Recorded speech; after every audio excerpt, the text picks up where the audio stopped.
No me importa si te vas o te quedas, dijo mi esposo en la cocina mientras removía mecánicamente el café matutino, sin siquiera levantar la vista del periódico deportivo que tenía desplegado sobre la mesa de mármol blanco. Sus palabras cortaron el aire húmedo de aquel martes de octubre en Madrid como una cuchilla fría, y yo, Esperanza Morales, de 42 años, sentí cómo algo dentro de mi pecho se quebró definitivamente. Mi sueño es llegar a 1000 inscritos, pero más que un número, quiero construir una comunidad que valore la dignidad y las historias que muchas veces quedan en silencio. Si tú también crees en el poder de la verdad y la esperanza, únete a Dignidad Silenciosa. Suscríbete ahora y acompáñame en este camino para hacer que cada voz sea escuchada. Juntos podemos lograrlo. El apartamento en el barrio de Chamberí había sido nuestro hogar durante 15 años de matrimonio, pero en ese momento se sintió como una jaula dorada. Las cortinas de lino beige filtraban la luz matutina que se colaba tímidamente por los balcones franceses, creando sombras alargadas sobre el suelo de parquet que yo había pulido tantas veces con mis propias manos. El aroma del café recién hecho se mezclaba con el perfume de las flores que compraba religiosamente cada viernes en el mercado de Chamberí. Pero ni siquiera esa rutina consoladora podía disfrazar la amargura que se había instalado entre nosotros. Rodrigo, mi esposo de 45 años, seguía siendo el mismo hombre exitoso que conocí en la universidad, con su cabello castaño perfectamente peinado y su traje impecable colgado ya en el respaldo de la silla, listo para otro día en su despacho de abogados en el distrito financiero. Pero algo había cambiado en él, o quizás había cambiado en mí. Las cenas silenciosas, las conversaciones reducidas a logística doméstica, los besos mecánicos antes de dormir, todo había perdido su sabor, como un plato recalentado demasiadas veces. Durante meses había intentado revivir lo que teníamos. Planificaba escapadas románticas a Toledo, cocinaba sus platos favoritos, me arreglaba como en nuestros primeros años juntos. Pero Rodrigo parecía vivir en una burbuja de indiferencia, respondiendo a mis esfuerzos con cortesía distante, como si fuera una empleada doméstica eficiente en lugar de su esposa. Esa mañana, después de escuchar sus palabras desdeñosas, algo dentro de mí despertó. No era rabia, no era tristeza, era claridad, una claridad cristalina que me mostró la verdad desnuda de nuestra situación. Yo me había convertido en un mueble más de aquella casa, en una presencia que él daba por sentada. Sin decir una palabra, subí las escaleras hacia nuestro dormitorio, mis pasos resonando sobre la madera antigua. Saqué la maleta de cuero marrón que habíamos comprado juntos en un viaje a Florencia, cuando aún nos reíamos de las mismas bromas y planeábamos el futuro juntos. Cada prenda que doblaba y guardaba llevaba consigo un recuerdo: el vestido azul de nuestra primera cena romántica, la blusa blanca que llevé el día que conseguí mi trabajo en la editorial, el suéter de lana que él me regaló en nuestro 5º aniversario. Rodrigo subió cuando me oyó moverse por la habitación, probablemente esperando que fuera otra de mis escenas dramáticas que él podría ignorar hasta que pasara la tormenta. Pero cuando vio la maleta abierta sobre la cama, su expresión cambió. La máscara de indiferencia se resquebrajó por primera vez en meses. «¿Qué estás haciendo, Esperanza?», preguntó, y por primera vez en mucho tiempo había algo parecido a la preocupación en su voz. «Exactamente lo que dijiste que no te importaba», respondí sin levantar la vista de mis cosas. «Me voy». «No seas dramática, sabes que no hablaba en serio». «Ah, ¿no?». Me giré hacia él, y en ese momento supe que había tomado la decisión correcta. «¿Cuándo fue la última vez que me preguntaste cómo estaba? ¿Cuándo fue la última vez que conversamos de algo que no fuera la hipoteca o las facturas? ¿Cuándo fue la última vez que me miraste? Realmente me miraste, como si fuera importante para ti». El silencio que siguió fue elocuente. Rodrigo abrió la boca, pero no salieron palabras. Sus ojos, esos ojos castaños que una vez me miraron como si fuera la única mujer en el mundo, ahora reflejaban confusión y por primera vez miedo. Cerré la maleta con determinación y la bajé de la cama. «Te dije que no me importaba si te ibas o te quedabas», murmuró él. «Pero no pensé que lo haría realmente». Terminé su frase. «Pues resulta que sí me voy, Rodrigo, y ahora verás si realmente no te importa». Salí de casa sin drama, sin portazo, sin lágrimas, solo con la dignidad que había recuperado en esos 15 minutos de silencio revelador. Mi hermana Carmen vivía en el barrio de Malasaña, en un apartamento pequeño pero acogedor que siempre había sido mi refugio en momentos difíciles. Sabía que podría quedarme allí mientras decidía qué hacer con mi vida. El trayecto en metro hasta su casa me dio tiempo para procesar lo que acababa de hacer. Madrid se extendía a mis pies a través de las ventanillas, familiar, pero de alguna manera diferente, como si lo viera con ojos nuevos. Las estaciones pasaban una tras otra. Iglesia, Bilbao, Tribunal. Cada parada me alejaba más de la vida que había conocido durante 15 años y me acercaba a algo desconocido, pero prometedor. Carmen me recibió con los brazos abiertos y sin preguntas innecesarias. Mi hermana menor, de 38 años, había elegido un camino diferente al mío. Soltera por elección, dueña de una pequeña librería especializada en literatura feminista, activista en sus ratos libres. Siempre había admirado su independencia, aunque en el pasado había dudado de que fuera el camino correcto. Ahora, sentada en su sofá de terciopelo verde, bebiendo té de manzanilla mientras la lluvia repiqueteaba suavemente contra las ventanas de su apartamento, comencé a entender la libertad que ella había elegido. «¿Qué piensas hacer?», me preguntó Carmen esa primera noche, mientras compartíamos una cena improvisada de tortilla española y ensalada mixta. «Honestamente, no lo sé», admití. Durante tanto tiempo definí mi identidad a través de ser la esposa de Rodrigo, que no sé quién soy sin esa etiqueta. «Pues es hora de que lo descubras», dijo ella con una sonrisa. «Y tienes todo el tiempo del mundo para hacerlo». Los primeros días fueron los más difíciles. Mi teléfono sonaba constantemente con llamadas de Rodrigo que yo no respondía. Sus mensajes de WhatsApp evolucionaron de la incredulidad inicial a la súplica desesperada. «Por favor, Esperanza, vuelve a casa. Podemos hablar. Sé que he sido un idiota. Te echo de menos». Pero yo había tomado una decisión y necesitaba tiempo para pensar con claridad, lejos de su influencia. Carmen me dio trabajo temporal en su librería, páginas libres, un espacio acogedor, lleno de estantes de madera noble y rincones de lectura iluminados por lámparas vintage. Me encargué de la sección de organización de eventos y pronto descubrí que tenía un talento natural para conectar libros con lectores, para crear ambientes acogedores donde las palabras cobraban vida. La primera semana trabajando allí, organizamos un club de lectura sobre mujeres que habían cambiado el curso de sus vidas después de los 40. No era coincidencia. Carmen había seleccionado cuidadosamente esos libros sabiendo que me harían bien. Y tenía razón. Escuchar las historias de otras mujeres que habían encontrado el valor para reinventarse me dio perspectiva sobre mi propia situación. Fue durante ese club de lectura que conocí a Elena, una mujer de 50 años que había dejado su carrera en banca para abrir un taller de cerámica en el barrio de La Latina.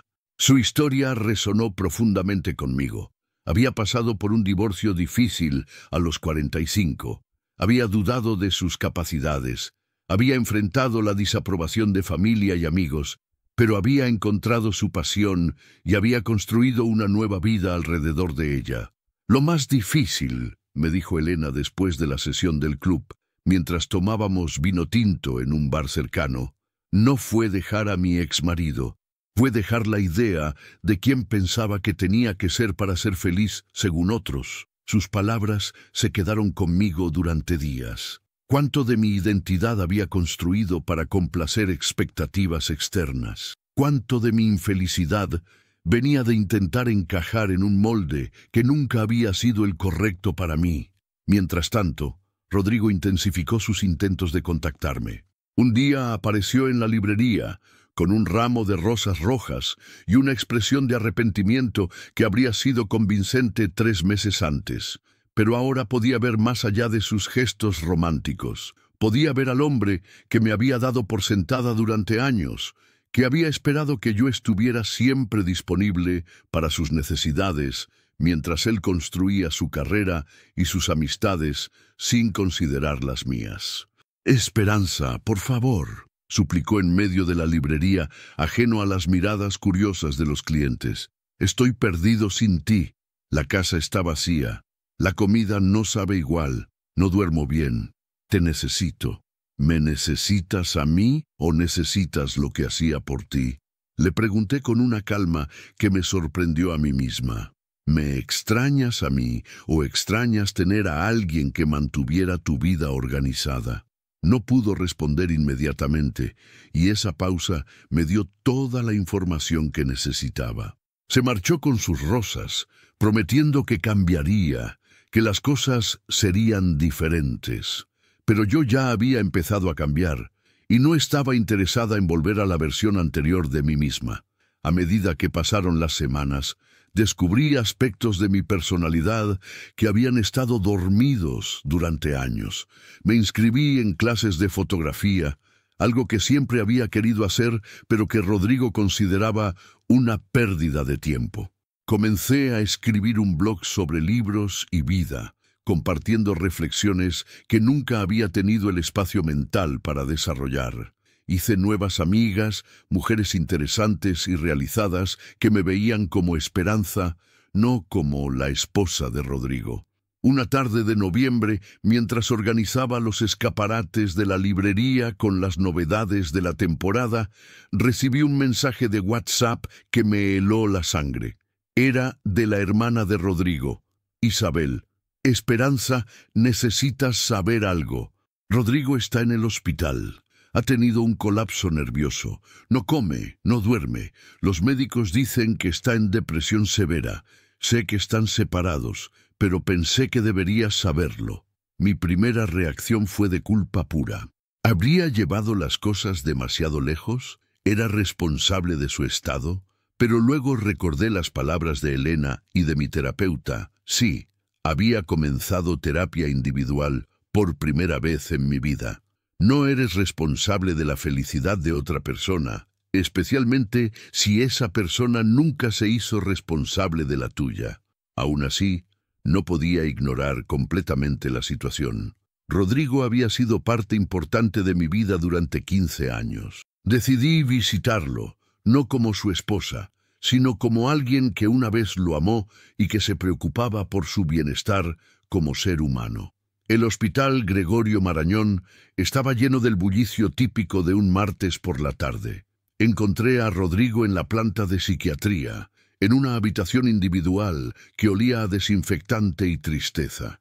Estaba sentado junto a la ventana, mirando hacia el patio interno del hospital, pero era evidente que no veía realmente nada. Había perdido peso, su cabello estaba despeinado y llevaba una bata de hospital que le quedaba grande. Cuando me vio, sus ojos se llenaron de lágrimas inmediatamente. «Esperanza», susurró. «Pensé que no vendrías». «Estoy aquí», dije simplemente, tomando asiento en la silla junto a su cama. «¿Cómo te sientes?» «Como si hubiera despertado de un sueño muy largo», respondió. «Como si hubiera estado viviendo en piloto automático durante años y de repente me diera cuenta de todo lo que he perdido». Hablamos durante 2 horas. Fue la conversación más honesta que habíamos tenido en años, quizás en toda nuestra relación. Rodrigo admitió que se había perdido en su carrera profesional, que había asumido que yo estaría siempre ahí sin importar cómo la tratara, que había confundido amor con conveniencia. «Cuando te fuiste», me contó con voz quebrada, «al principio pensé que era solo otro de tus berrinches. Esperé que volvieras en unos días. Pero cuando pasó la primera semana, luego la segunda, comencé a darme cuenta de que realmente te había perdido. Y no solo te había perdido a ti, había perdido la versión de mí mismo que era mejor cuando estabas cerca. Sus palabras me conmovieron, pero también me confirmaron algo importante.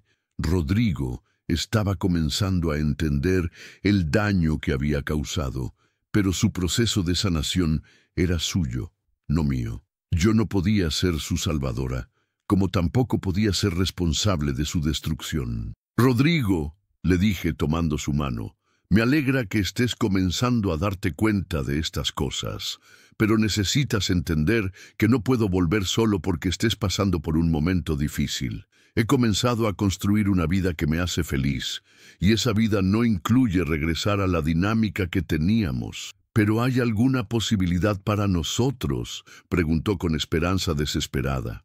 No lo sé, respondí honestamente. Quizás, si ambos hacemos el trabajo necesario para convertirnos en versiones más saludables de nosotros mismos, podríamos intentar construir algo nuevo. Pero no sería volver a lo que teníamos, sería empezar de cero, como dos personas diferentes. Lo dejé en el hospital con esa conversación resonando entre nosotros. Los siguientes meses fueron un período de crecimiento intenso para ambos, aunque por caminos separados. Rodrigo comenzó terapia individual y grupal.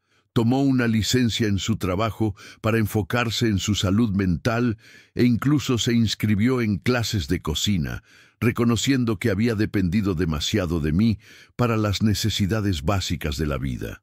Mientras tanto, yo continué floreciendo en mi nueva vida. El blog sobre libros y vida personal comenzó a ganar seguidores y varias editoriales me contactaron para escribir reseñas. Carmen me ofreció convertirme en socia de la librería, una oportunidad que acepté con entusiasmo. Por primera vez en años, tenía metas profesionales propias, amistades elegidas por afinidad personal y no por conexiones matrimoniales, y una sensación de propósito que iba más allá de ser la compañera perfecta de alguien más.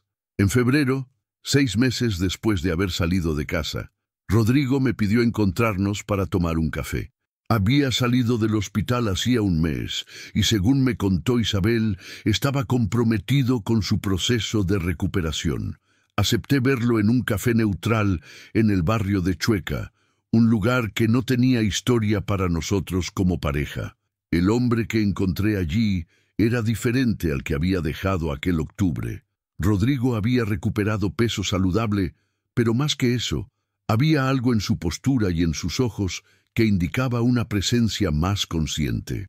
Llevaba ropa casual, algo que rara vez había visto en él, y su actitud era más relajada pero también más atenta. «¿Te ves bien?», me dijo después de que nos sentáramos con nuestros cafés. «Diferente, más, no sé cómo explicarlo, más tú misma». «Me siento más yo misma», admití. «¿Y tú cómo estás?» «Mejor. Diferente también. La terapia ha sido reveladora. He comenzado a entender patrones de comportamiento que ni siquiera sabía que tenía. Mi relación con el trabajo, mi forma de relacionarme contigo, la manera en que había construido mi identidad alrededor del éxito profesional, ignorando todo lo demás.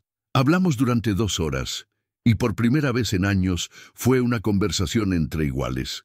No había dinámica de poder, no había resentimientos silenciosos, no había expectativas no expresadas.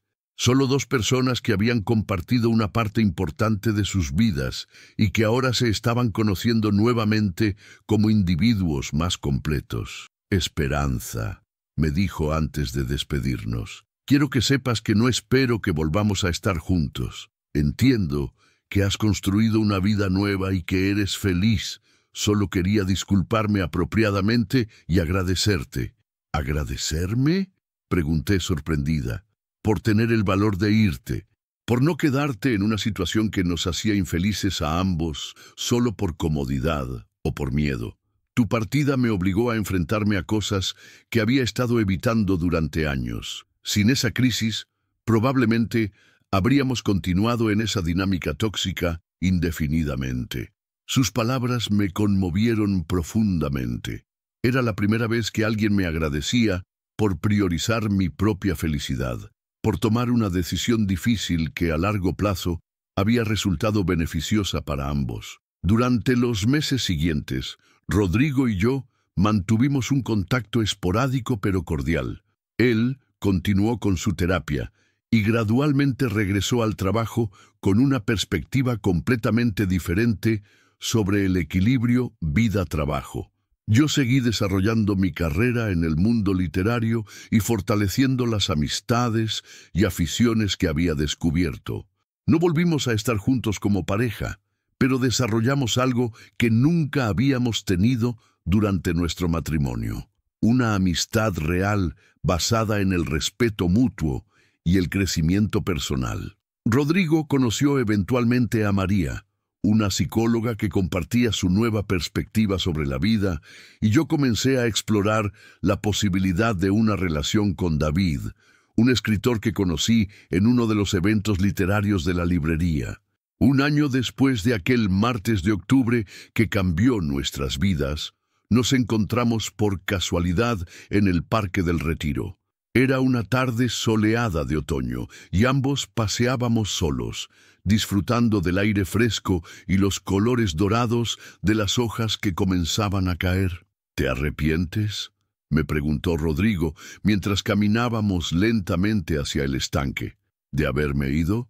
Consideré la pregunta cuidadosamente.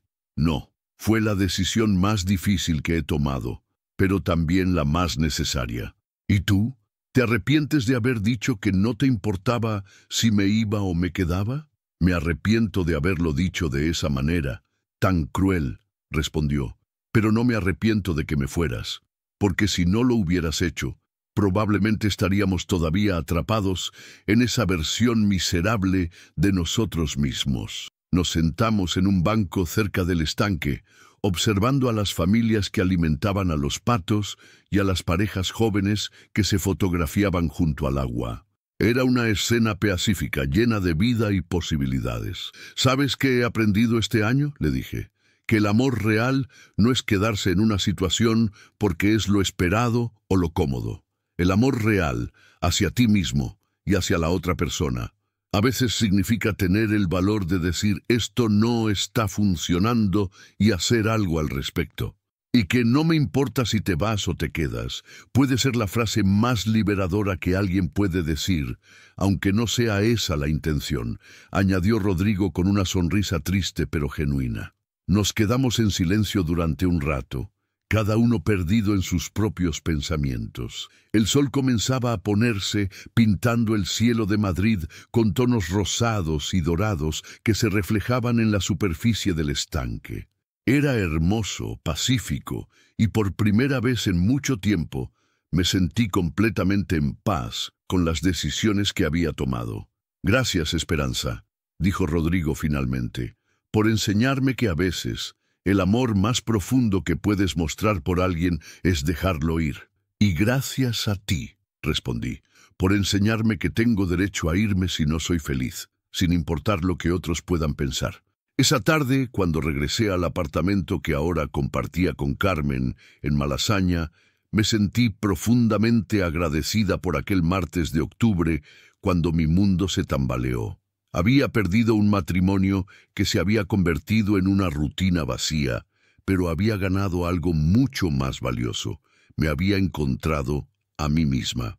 En mi escritorio, junto a la ventana que daba a la calle Gran Vía, tenía enmarcada una frase que había escrito durante mis primeras semanas de libertad. A veces, la mayor acto de amor propio es simplemente levantarse y marcharse. Cada vez que la leía, recordaba que el valor no siempre se manifiesta quedándose y luchando. A veces, el valor más profundo se encuentra en reconocer cuándo es hora de escribir un nuevo capítulo de tu vida. Aquella noche, mientras escribía en mi blog personal sobre la importancia de priorizar la felicidad propia, reflexioné sobre todo el camino recorrido. Desde aquella mañana, cuando Rodrigo pronunció esas palabras hirientes sin imaginar las consecuencias, hasta esta tarde de comprensión mutua en el retiro, Habíamos recorrido un camino de crecimiento que ninguno de los dos había anticipado. Madrid seguía siendo la misma ciudad, pero yo la veía con ojos completamente nuevos. Cada calle tenía ahora el potencial de llevarme hacia una nueva aventura. Cada día traía consigo posibilidades que había aprendido a abrazar sin miedo. La mujer que había salido de aquel apartamento en Chamberí con una maleta y el corazón roto se había transformado en alguien que sabía su propio valor y que no tenía miedo de exigir el respeto y el amor que merecía. El blog post de esa noche terminó con estas palabras: queridas lectoras, si hay algo que he aprendido en este año de transformación es que nunca es demasiado tarde para elegir la felicidad, que no somos responsables de completar a otras personas, sino de estar completas nosotras mismas. Y que a veces, cuando alguien te dice, no me importa si te vas o te quedas, la respuesta más poderosa y liberadora que puedes dar es, pues me voy, y veremos si realmente no te importa. Esa fue exactamente la decisión que cambió mi vida para siempre. Una decisión que tomé en una cocina madrileña en un martes cualquiera de octubre, pero que me llevó a descubrir que tenía dentro de mí la fuerza y el valor necesarios para reescribir completamente mi historia.